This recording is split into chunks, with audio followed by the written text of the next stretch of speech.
at the NFC South. We at the NFC South, Yeah. right? So we And got the then, NFC South. there's another This one. my boy Ant in the comments too. This his division. His Bucks, Oh, he beat a Bucks us. fan. So he a Bucks fan. Yeah, bro. Yeah. So we got the NFC South, man. We got the Falcons. We got the Bucks. We got the Saints, and we got the Panthers. Joe, when you look at the NFC South, top to bottom or bottom to top, how you feeling about the NFC South? All right, so look, this is how I feel about NFC South. 4 Panthers.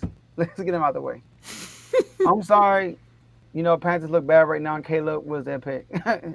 you know, but they got Bryce Young. Fourth is Panthers, new head coach. Still not a great team right now. Number 3, the Saints. I got the Saints 3. I got Derek Carr getting benched towards the end of the season. Yeah, I bro. got Derek Carr having a bad year. I do. Number 2, sorry, Ant. I got the Buccaneers number 2. Sorry, my boy. Shout out to my boy Trent too. Buccaneers number 2 and number 1 the Falcons. I mean, let's think about this. All right, the Falcons. The Falcons almost won last year. Let's start there. They almost won last year. The last 2 years, they almost won. Mm-hmm. And they had horrific quarterback play. We talking about the Steelers. Their quarterback play was bad too. Now on top of that, they got one of the best offensive lines in the league. They got B. John Robinson, who I think B. John will lead the NFL. My bold prediction is he will lead the NFL in total touchdowns. B. John Robinson. All right? Really good running back. They got a potential number 1 receiver with Drake London. Just haven't had that quarterback, Kyle Pitts. The defense on the other side of the ball, they just got Matt Judon. They just signed Justin Simmons from the Broncos. They already got my boy AJ Terrell on the cornerback side. So they got a solid team. Raheem Moore is a defensive-minded coach. They're going to get that defense going to be better. I think after they drafted Michael Penix, their next 4 picks are on the defensive side of the ball. So, and then you add Kirk Cousins on top of that. First off, I know he first off an Achilles injury, but he's not a mobile quarterback. So I don't think that's going to really affect them that much. So we see what Kirk Cousins does with these tight ends. I mean, y'all see T.J. Hawkinson, right? That's what happens to him when he joined up with Kirk Cousins. Y'all see Judders with Kirk Cousins. Y'all see the Commanders when he was with Sean McVay, right? Pierre Garçon and stuff like that. Pierre Garçon led the league in receiving. So I think he led the league in receiving or led the league in receptions, one of the two. So I got the Falcons being a clear-cut number 1, at least clearing everybody else by at least 2 games. I got the Falcons. I got the Panthers coming in. No, I was about to joke and say the Panthers coming in first. So I couldn't even get the joke out, bro. I couldn't even get the joke out. Dang, I know you Bro, Caleb, but that. man, nah. Even though I do think the Panthers will be marginally better this year, because you can't be much worse.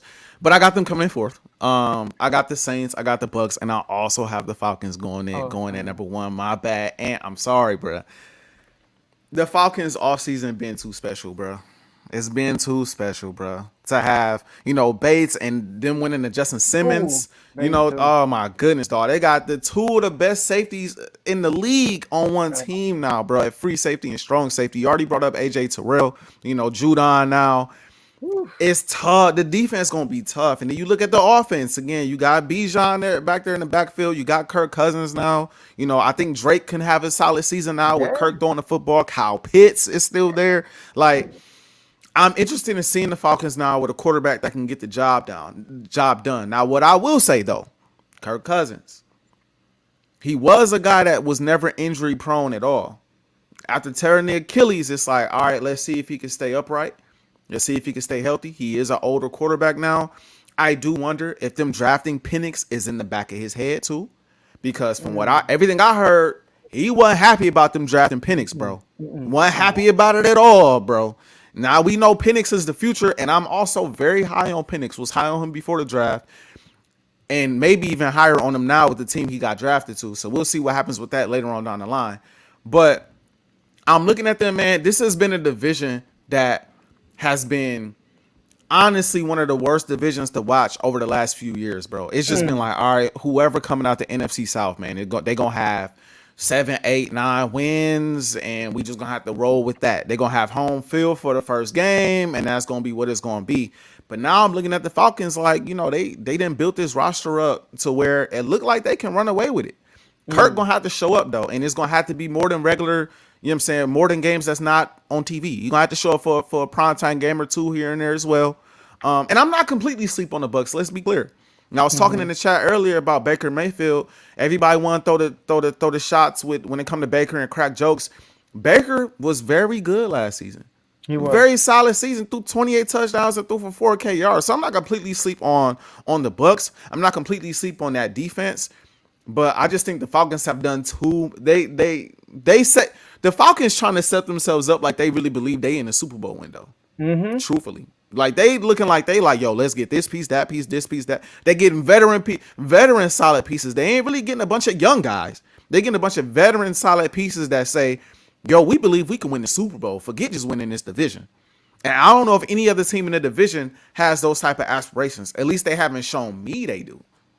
So that's how I got it. I also have the Falcons, Bucks, Saints, and Panthers. I think an underrated move they picked up was Darnell Mooney. I know he ain't no, but he was playing with Justin Fields this whole time. I think that playing with Kirk Cousins, he would have a better year.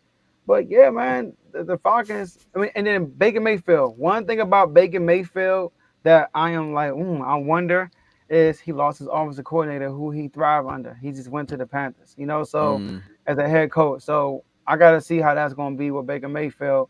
They did re-sign Mike Evans, so that was a good. They had a great drive, in my opinion. So, but we'll see.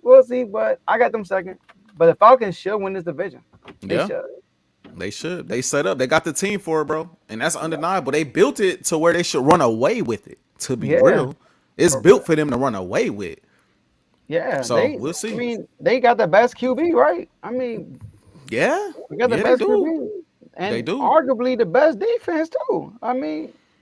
Like they got the best. They got the. I mean, people might say the Saints, but on paper, the Falcons are. On paper, the Falcons got them beat. On paper, the Falcons got them beat for sure. We gotta see how they line up. You got to put the pads on, but on paper, they look like they got the best defense in the division for sure. For sure. All right.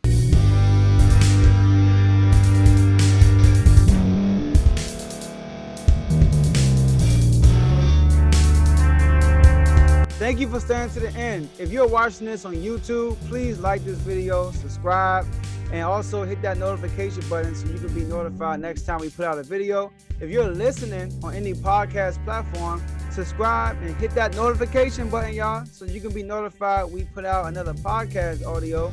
And last but not least, hit that share button. No matter what you're listening to or watching it, hit that share button and send it to somebody that you know that would love to watch this episode you just listened to. So once again, thank you for staying to the end, and we'll see y'all in the next episode.